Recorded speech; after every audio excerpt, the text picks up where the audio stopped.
Mission 2023 के लिए BJP में बैठकों का दौर चल रहा है, लेकिन बीजेपी की बैठक में सांसद सरोज पांडे के एक बयान ने प्रदेश की सियासत को गर्मा दिया है। दरअसल रविवार को हुई बैठक में सरोज पांडे ने 2018 चुनाव को लेकर कहा कि 2018 चुनाव के नतीजों को कार्यकर्ताओं ने पहले ही भांप लिया था, लेकिन इसे नेताओं को समझने में समय लगा। सरोज पांडे के इस बयान ने सियासी हलचल बढ़ा दी है, साथ ही कांग्रेस को तंज कसने का मौका भी दे दिया है। अब उसकी समीक्षा के बारे में मुझे क्या पता, 5 साल बाद यदि उनको समझ आ रहा है तो बहुत 5 साल पीछे चल रहे हैं। देखिए 15 साल में उनको मौका मिला और छत्तीसगढ़ को लूटने खसोटने और भ्रष्टाचार का अड्डा बनाने का आयोजन किया। हमारी सरकार आई तो उसके बाद इन 4 सालों में देखेंगे 1.5 लाख करोड़ रुपया आम जनता जेब में सीधा पेचा गया है। भले ही सरोज पांडे के बयान ने बीजेपी के भीतर खाने गुटबाजी की चिंगारी को हवा दे दी हो, लेकिन उनके इस बयान पर बीजेपी ने कहा कि ये बीती बात हो गई है। इतना ही नहीं, बीजेपी की तरफ से कई नेताओं ने इस पर तीखी प्रतिक्रिया भी दी है।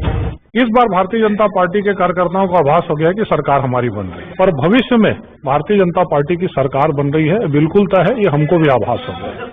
अगर मैडम ने बताया तो मैडम तो कल भी नेता थी, आज भी नेता है, आज भी कोर ग्रुप की सदस्य है, चुनाव समिति में है, कल भी राष्ट्रीय महामंत्री थी, तो ये तो मानना पड़ेगा कि जो नेता कहते हैं वो सही है।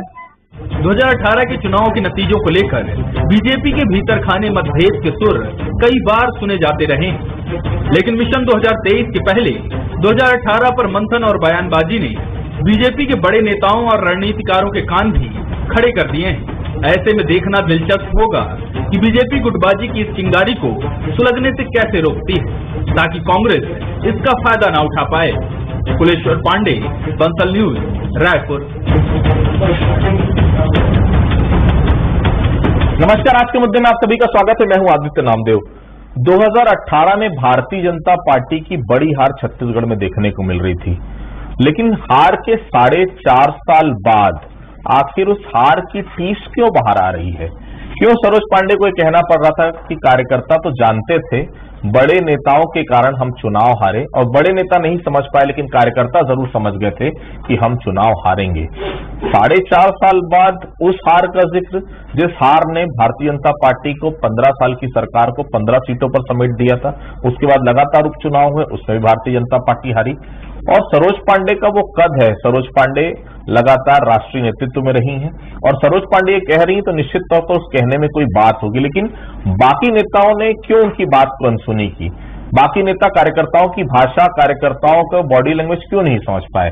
क्या बड़े नेताओं की जिद के चलते 2018 का चुनाव हारे, या कार्यकर्ताओं को पूरी तरह से लूप लाइन में डाल दिया गया था, कार्यकर्ताओं की पूछ पर खत्म हो गई थी, इसलिए चुनाव हारे?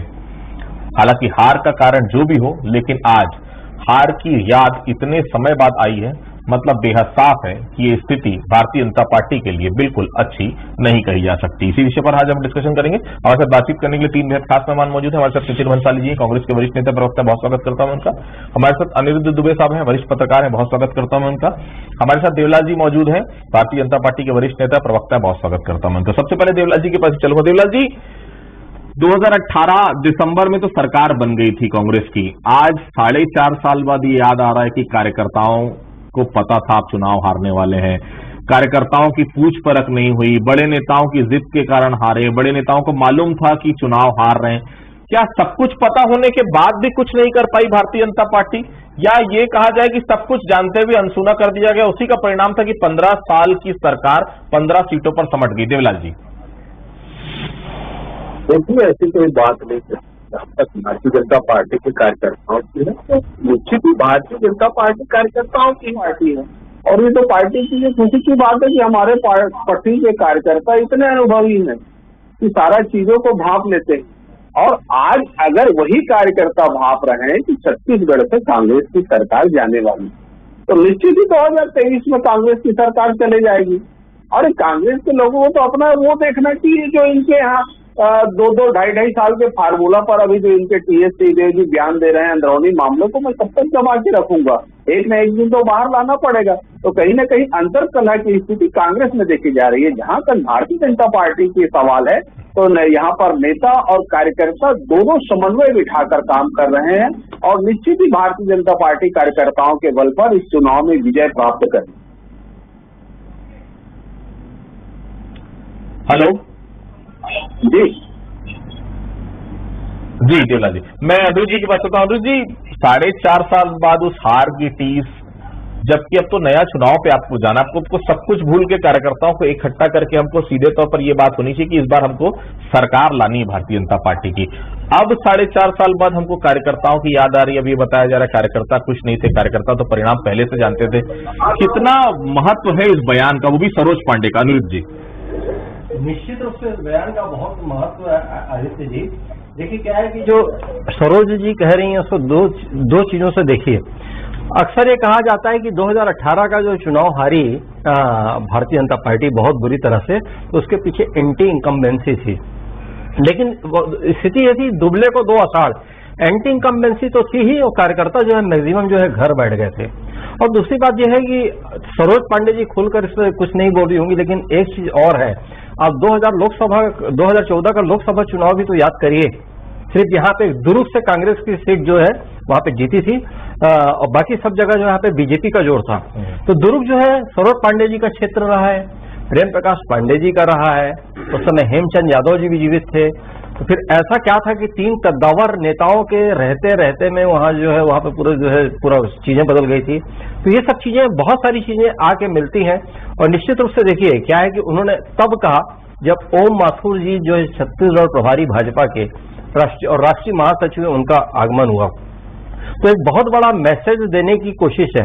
और दूसरी बात देखिए, जहां तक कि मैं समझ पा रहा हूं, जो है कांग्रेस की सत्ता आने के बाद सारी चीजें हैं, उसमें बहुत समय लगेगा चीजों को ठीक होने में। मतलब 15 साल तक की जो सत्ता में भाजपा रही और ये सब चीजें रही, तो मतलब देखिए एक जो इसका जो हैंगओवर पार्टी के कई बड़े नेताओं में वो नजर आता था, वो जो धीरे धीरे जाके मतलब ये उतरा है।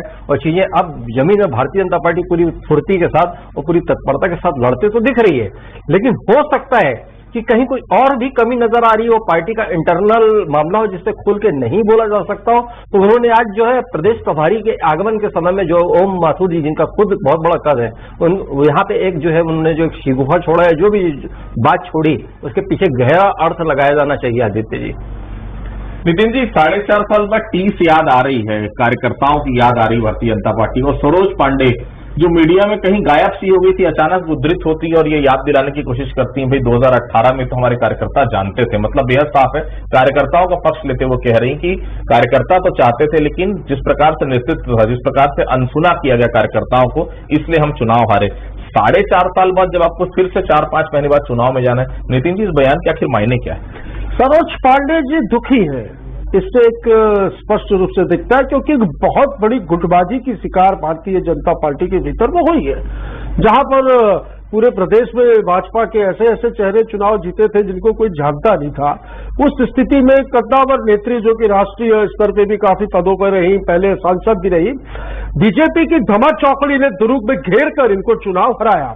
दूसरी बात ये बहुत सही कह रही है कि कार्यकर्ताओं का दुख जो है वो पार्टी नहीं समझ पाई है। इस बात से साबित होता है आदित्य जी कि जब चुनाव हारे 2018 में भारतीय जनता पार्टी चुनाव हारी और इसके बाद कोई बैठक नहीं हुई कि चुनाव हार का विश्लेषण हुआ, कुछ भी नहीं हुआ।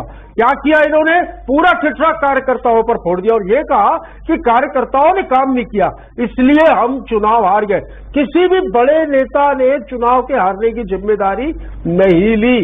56 लाख सदस्य बनाए, 32 लाख वोट मिले, तो इससे तो साबित ही होता है कि जितने सदस्य इन्होंने बनाए उतने कार्यकर्ताओं ने वोट भी नहीं दिए। और कार्यकर्ता जो है वो भारतीय जनता पार्टी का इनकी नीतियों को भली भांति समझ चुका है। कैसे सेठों के जो थे वो कोठियां भरी गई इन 15 वर्षों में और किस प्रकार कार्यकर्ताओं के साथ छल किया गया। तो सरोज पांडे जी की एक टीस कहूंगा मैं कि बातों बातों में सही बात उनके मुंह से निकल गई है। देवलाल जी, चलिए अभी तो कम से कम याद आ गई कार्यकर्ताओं की, वही याद शायद पहले आ गई होती तो इतनी बुरी दुर्दशा नहीं होती। लेकिन अभी भी कार्यकर्ताओं की पूछ परख लगता है उतनी है कि 2018 के बाद अब 2023 के जब आपको विधानसभा चुनाव में जाना है तो शायद वो मदद आपको मिल पाएगी। कि सरोज पांडे देखिए राष्ट्रीय नेत्री है, निश्चित तौर पर बड़ा कद है उनका। प्रेम प्रकाश पांडे ने हालांकि इसका जवाब तो दिया, लेकिन थोड़ा सा मजाकी अंदाज में बताने की कोशिश की वो बड़ी नेता है, पहले भी बड़ी नेता थी, आज भी बड़ी नेता है। अगर वो कुछ कह रही है तो बात में सच्चाई तो होगी। क्या वो सच्चाई उस समय नजर नहीं आई थी जब प्रेम प्रकाश पांडे खुद विधायक हुआ करते थे? देवलाल जी देखिए, आज कल परसों न भूतो भविष्य से कभी भी भारतीय जनता पार्टी हमेशा कार्यकर्ताओं की पार्टी रही है और भारतीय जनता पार्टी आज 4.5 साल बाद याद नहीं कर रही है, शुद्ध कार्यकर्ताओं के सुनते हुए आ रही है। कार्यकर्ताओं के भरोसे चलने वाली पार्टी का नाम ही भारतीय जनता पार्टी। अब रही बात आती है कि किसी भी समारोह सम्मेलन में अगर कार्यकर्ताओं के अनुभव को साझा किया तो इसमें कोई गलत बात नहीं है। क्या कार्यकर्ता नेताओं से ज्यादा अनुभवी नहीं हो सकते क्या? ये भारतीय जनता पार्टी में कार्यकर्ता नेताओं से भी ज्यादा अनुभवी हो सकते हैं अगर वो भाप रहे हैं। वही कार्यकर्ता 2018 में ठीक है चुनाव हारे, 2019 में इस छत्तीसगढ़ में बहुमत के साथ फिर से सारे सांसदों को जिता दिया। अब ये 2023 की जो लड़ाई है, कार्यकर्ता कंधे से कंधे मिलाकर भारतीय जनता पार्टी के साथ सारे लोग एकता के साथ इस लड़ाई में आगे बढ़ रहे हैं। जनता के मुद्दों को, चाहे भ्रष्टाचार के मुद्दे हो तो, चाहे बेरोजगारी भत्ता वाले मुद्दे हो तो, चाहे शराबबंदी वाले मुद्दे हो तो, चाहे आरक्षण की नीति पर जो आदिवासियों का आरक्षण इस कांग्रेस की सरकार ने खा गई हो वो हो तो, चाहे तेंदुपत्ता संग्राहक परिवारों का बीमा का राशि इस प्रदेश के मुख्यमंत्री खा गए हो तो, उनके बच्चों की छात्रवृत्ति इस प्रदेश के मुख्यमंत्री खा गए हो तो, आदिवासियों के रोजी रोटी एवं हक अधिकार इस प्रदेश के मुख्यमंत्री खा गए हो तो, चाहे उनकी संस्कृति छीनने के लिए इस प्रदेश के मुख्यमंत्री लगे हुए तो, सारे मुद्दों को लेकर भारतीय जनता पार्टी का कार्यकर्ता रोड में उतर गया है, जेल तक जाने से नहीं डर रहा है। तो निश्चित ही 2023 में कांग्रेस यहाँ पर टिकने वाली नहीं है।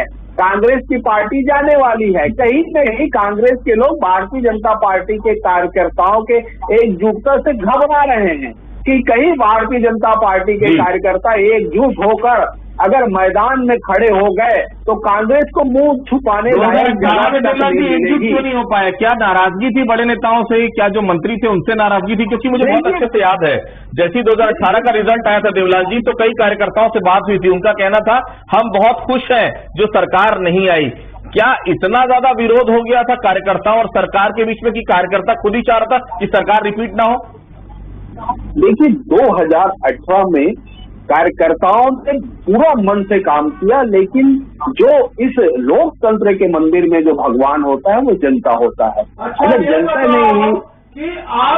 ने ही हमें तीन साल पंचमदारी करने 15 वर्ष मुख्यमंत्री रहे डॉक्टर रमन सिंह, एक बार उन्होंने नहीं कहा कि हार की जिम्मेदारी मैं लेता हूँ और सारा फिर आप लोगों ने कार्यकर्ताओं के साथ बोल दिया। बिल्कुल समाज की राजनीति करने वाले, परिवारवाद की राजनीति करने वाले, इन अपने ही पार्टी के हक एवं अधिकार को खाने वाले 2.5 साल का फार्मूला हुआ था। आज क्या हुआ टीएससी ने? कौन सा 2.5 साल का फार्मूला? कोई फार्मूला नहीं है, ये आप लोगों के द्वारा फैलाई गई अफवाह है और कुछ नहीं है। अरे आओ भाई, जनहित के मुद्दों पे बात करेंगे, जनता के हित के मुद्दों पे बात करो यार। ये क्या कभी बुलडोजर की बात करते हो, कभी 2.5 साल की बात करते हो? दलाली में सरकार का मुंह काला हो रहा है, कोयले की दलाली में सरकार का मुंह काला हो रहा है। करोड़ का धान घोटाला, कुनकुनी घोटाला, धान घोटाला, वो धान छोटा किसको बोलते थे भाई? आपकी सरकार में भारतीय जनता पार्टी धान का परिवहन किया था।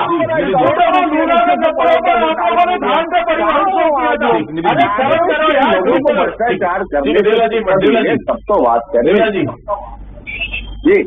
देवलाल जी। नितिन जी, चलिए देवलाल जी तो समझ रहे हैं कार्यकर्ताओं की नाराजगी थी, निश्चित तौर पर नाराजगी भारी पड़ी, 2018 में चुनाव हार गए। कांग्रेस के कार्यकर्ता क्या कांग्रेस से खुश है नितिन जी? क्योंकि निगम मंडल आयोग की नियुक्तियां नहीं मिल पाई है, नितिन बंसाली जहां थे वहीं है, बाकी जितने भी नेता धनंजय सिंह ठाकुर जहां थे वहीं है। क्या कोई उम्मीद नहीं थी कि 15 साल बाद सत्ता आएगी, हमको भी कुछ मिलेगा? नितिन जी, हमको कभी लालसा नहीं रही, हम तो हैप्पी हैं सर। जितने नाम लिए सब खुश हैं, हमको तो काम मिला है ना, हम आपकी टीवी चैनल में आ रहे हैं ना, टाइमली बैंक फ्रेंड डिबेट कर रहे हैं, हम खुश हैं। हमको इससे ज्यादा मान और सम्मान, ये बहुत बड़ी चीज होती है आदित्य जी, जो कांग्रेस की भूपेश बघेल जी की सरकार में हम लोगों को मिला है। और मान और सम्मान के भूखे हम लोग, बाकी हमको इनके जैसे बड़ी गाड़ियां और बहुत पैसे वाला हमारा नहीं है हिसाब किताब। हमको तो 2 शब्द कोई मीठे बोलते हम खुश हो जाते हैं। माननीय मुख्यमंत्री जी ने बिल्कुल सभी कार्यकर्ताओं का ध्यान रखा है, संगठन के अध्यक्ष माननीय मोहन मरकाम जी ने बिल्कुल बूथ लेवल पे सारे कार्यकर्ताओं पे नजर रखी है, जहां पर जो भी कार्यकर्ताओं की समस्याएं होती है। देखिए, लोकतांत्रिक पार्टी है, बिल्कुल खुलकर कार्यकर्ता अपनी बातों को बड़े नेताओं के बीच भी रखते हैं, जिला अध्यक्षों के बीच भी रखते हैं, और उनको सुना भी जाता है और उनकी बात को माना भी जाता है, और कई ऐसी सलाह और मशवरे रहते हैं, उनको अमल में भी लाया जाता है। तो कांग्रेस का कार्यकर्ता हैप्पी है, खुश है, और हम जो है 71+ पे काम कर रहे हैं विधानसभा में, और मुख्य लक्ष्य हमारा 2024 नितिन जी 65+ का आंकड़ा उस समय अमित शाह देके गए थे, 65+ आपको मिल गया। इस बार आप 71+ का आंकड़ा दे रहे हैं, थोड़ा ध्यान रखिएगा। अनुज जी, दूसरी चीज ये है कि देखिए, कार्यकर्ताओं की नाराजगी निश्चित तौर पर भारी पड़ती, क्योंकि कोई भी बड़ा नेता 90 सीटों को नहीं जीताता। ये कार्यकर्ता ही होते हैं जो सरकार की योजनाओं को लेकर जाते हैं, और निश्चित तौर पर ऑन ग्राउंड सरकार का चेहरा ये कार्यकर्ता ही होते हैं। लग रहा है कि इस शासनकाल में भी कार्यकर्ता खुश है, मुझे तो नजर नहीं आ रहा है। नितिन जी भले यहाँ पर किसी टेलीविजन डिबेट पर बैठे, कांग्रेस पार्टी का पक्ष लें, कांग्रेस पार्टी के भी कार्यकर्ता बहुत ज्यादा खुश नहीं है। 15 साल लगातार संघर्ष किया, और 4.5 साल भी कई कांग्रेस के कार्यकर्ता यही बोलते हैं अनुज जी कि हम आज भी विपक्ष की भूमिका में भी हैं। अनुज जी देखिए, क्या है, दो बातें हैं, मैं दो बातों पे कहूंगा। एक तो यह है कि देवलाल जी ने कहा कि भारतीय जनता पार्टी जो कार्यकर्ताओं की पार्टी है, और मैं भी वर्षों से सुनते आ रहा हूं, कार्डर बेस्ड पार्टी है। लेकिन मुख्य बात यह है कि क्या पूरी तरह आपने जो है कार्यकर्ताओं की नाराजगी दूर कर दी भारतीय जनता पार्टी को लेकर, मेरा ये पूछना है। क्योंकि एक हार का बहुत बड़ा कारण तो था, जिस तरह सुपड़ा साफ हुआ, मतलब कल्पना भी नहीं की थी अमित शाह जी ने और बाकी लोगों ने। तो इस चीज को साधना होगा, अभी भी वक्त है, साधा जा सकता है, इसमें कहीं कोई नहीं। और आपका सवाल जो था आदित्य जी कांग्रेस को लेकर था, तो अब देखिए क्या है कि चुनाव के समय की स्थिति जो है और उसके पहले की स्थिति, दोनों में बड़ा अंतर रहता है। लेकिन हाँ, कभी कभी और कहीं कहीं से सुनने में आती है, ये बात आती है, ये सही या गलत का फैसला मैं नहीं कर पाऊंगा क्योंकि मैं यहाँ पे कोई जज की भूमिका में नहीं हूं, लेकिन ये सुनने में आता है कहीं कहीं कुछ चुनिंदा लोग बोलते हैं कि भारतीय जनता पार्टी के जो है कार्यकर्ताओं की नाराजगी तीसरी बार में जो पनपी थी तीसरे शासनकाल में, और वो कांग्रेस ने ये बात थोड़ा थोड़ा अभी से दिखने लग गई है। अब इसके क्या मायने हो सकते हैं, इसको समझने की कोशिश करनी होगी। नितिन जी समझ जाइए, बहुत ज्यादा वक्त नहीं है। की बात ही नहीं है। मुझे नाम बताइए कौन नाराज है? सब खुश है, सब हैप्पी। हम तो रोज साथ में बैठ के चाय पानी पीते हैं, सारे लोगों की बातें सुनते हैं, ऐसा कहीं पर भी नहीं है। कार्यकर्ता बिल्कुल खुश है। हर व्यक्ति को उनके कद के अनुसार, उनकी योग्यता के अनुसार जिम्मेदारियां प्रदेश में दी गई है, चाहे संगठन के स्तर पर दी गई हो, चाहे सरकार के स्तर पर दी गई हो, और सब अपने काम से खुश है और सब मन लगाकर काम कर रहे हैं। और हमारा लक्ष्य जो है विधानसभा में 71+ और 2024 में केंद्र में जो जुमलेबाजों की सरकार बैठी है उसको उखाड़ना। देवलाल जी, कुछ भारतीय जनता पार्टी के बड़े नेता हैं, नाम मैं नहीं लूंगा क्योंकि ये सब बातें नाम लेकर नहीं बताइए, उनको साफ तौर पर कहना था 2003 से 2008 बहुत अच्छा था, 2008 से 2013 भी बहुत अच्छा था, लेकिन 13 से 18 का जो समय था, बहुत से ऐसे बड़े संगठन के नेता थे जिन्होंने 5 साल मुख्यमंत्री निवास की शक्ल तक नहीं देखी, मुख्यमंत्री निवास को उन्हें बुलाया तक नहीं जाता था। कार्यकर्ताओं से दूरियां बढ़ती गई, नेताओं से, संगठन के नेताओं से दूरियां बढ़ती गई, और उसी का परिणाम था 2018 में इतनी बुरी कदर से भारतीय जनता पार्टी का हारना। 65+ का टारगेट दिया गया था, मिला 15, मतलब बेहद साफ है कि टारगेट कहां था और आप पहुंचे कहां। आज कांग्रेस 71 का टारगेट लेके चल रही है। देवलाल जी देखिए, कांग्रेस मुगालते में और भारतीय जनता पार्टी तो 2 सीट में थी, 2 सीट में होने के बाद आज देश में कहां पर है। तो भारतीय जनता पार्टी को संघर्ष करना किसी से सीखने की जरूरत नहीं। भारतीय जनता पार्टी के कार्यकर्ता संघर्ष करके यहाँ तक पहुंचे हैं, और निश्चित ही आप लोग को सुनना चाहिए। कांग्रेस जैसे लोगों के, कांग्रेस और भारतीय जनता पार्टी में फर्क है।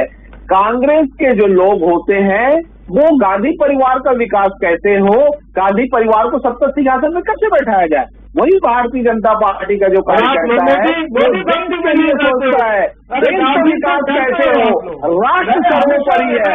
यही फर्क है भारतीय जनता पार्टी और कांग्रेस के कार्यकर्ताओं में। ये चाटुकारी से कांग्रेस पार्टी के लोग, और निश्चित ही भारतीय जनता पार्टी का जो कार्यकर्ता होता है बहुत निष्ठावान होता है।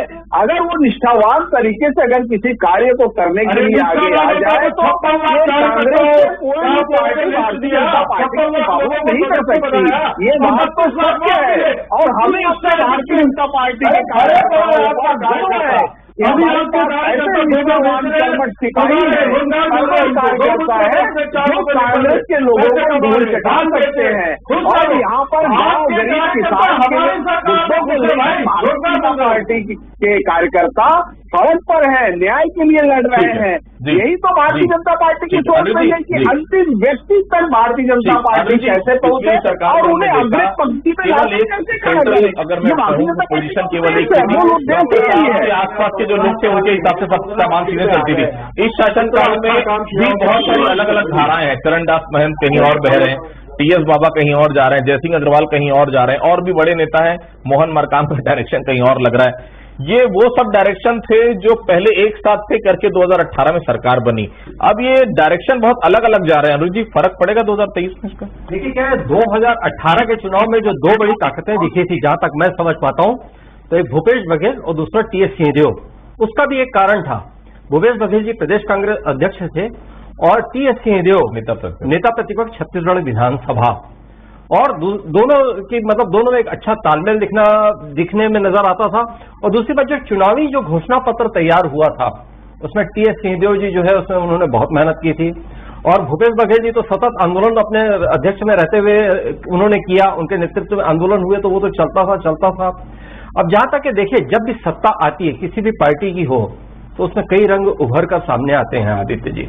निश्चित रूप से आज जब मैं पाता हूं तो ये पाता हूं कि प्रदेश कांग्रेस अध्यक्ष के रूप में भी भूपेश बघेल एक सशक्त अध्यक्ष नजर आते थे, और आज मुख्यमंत्री के रूप में भी अगर कहीं मैं उनकी भूमिका देखता हूं तो मुझे उसमें भी वो कमतर नजर नहीं आते हैं। लेकिन एक घर में एक जो बड़ा घर होता है जहां पे 8-10 लोगों का परिवार होता है, तो वहां पे भी वैचारिक मतभेद पनपते हुए दिखते हैं। तो कांग्रेस तो एक महासागर है, भारतीय जनता पार्टी और कांग्रेस दोनों महासागर है।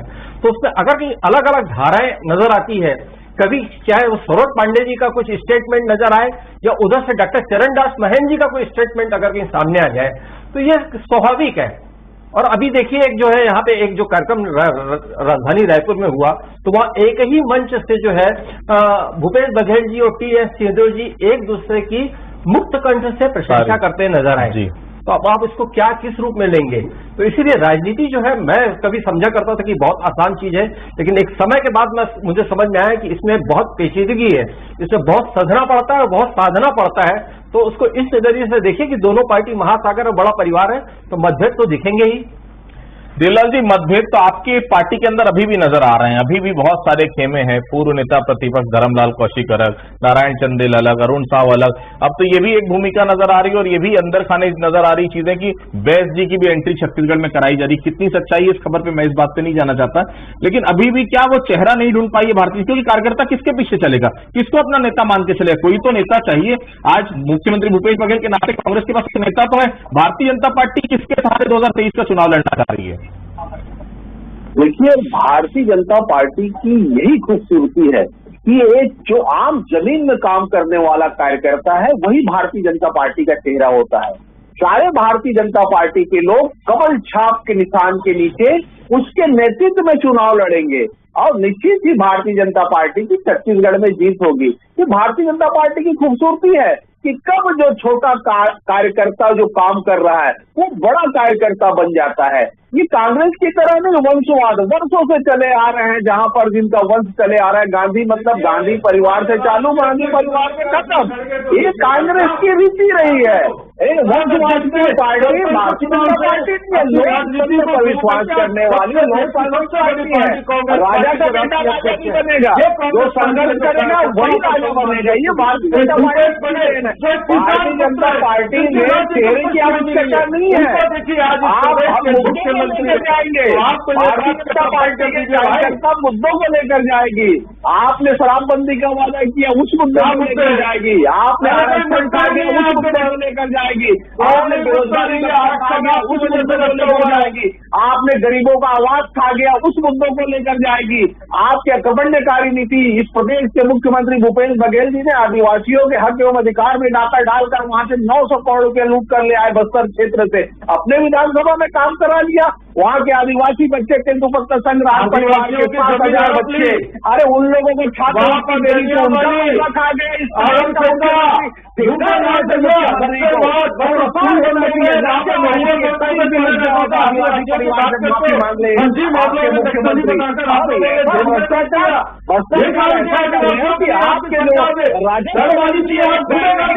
दलाली में सरकार का घोटाला हो रहा है, दलाली में सरकार का घोटाला हो रहा है, उसको भ्रष्टाचारी की लज्जा हो, छत्तीसगढ़ के लोगों से माफी मांगिए। ही पार्टियां बनती है, कार्यकर्ताओं के सहारे ही जनता जो है जनादेश बढ़ाती है और निश्चित तौर पर कार्यकर्ताओं के सहारे ही सरकार बनती है। कार्यकर्ता खुश तो निश्चित तौर पर उस पार्टी की सरकार बनती है, लेकिन कार्यकर्ता नाखुश तो निश्चित तौर पर विपक्ष की भूमिका में उस पार्टी को आना पड़ता है। किसके कार्यकर्ता कितने खुश है पार्टी से, ये तो 2023 का विधानसभा चुनाव बताएगा, लेकिन बहुत साफ है कार्यकर्ताओं को खुश रखना बेहद जरूरी है, क्योंकि यही कार्यकर्ता हैं जो अर्श से लेकर फर्श तक और फर्श से लेकर अर्श तक आपको लेकर आते हैं। तो कार्यकर्ताओं की सुनिए, समय है दोनों ही पार्टियों के लिए, फिलहाल 6 महीने का सुन लेते हैं तो निश्चित तौर पर 2023 आपका होगा। आप सभी लोगों से जुड़े, आप सभी लोगों को बहुत बहुत धन्यवाद। आज के मुद्दे फिलहाल इतना ही, कल किसी अन्य मुद्दे पर फिर से मुलाकात होगी, तब तक के लिए बहुत बहुत धन्यवाद।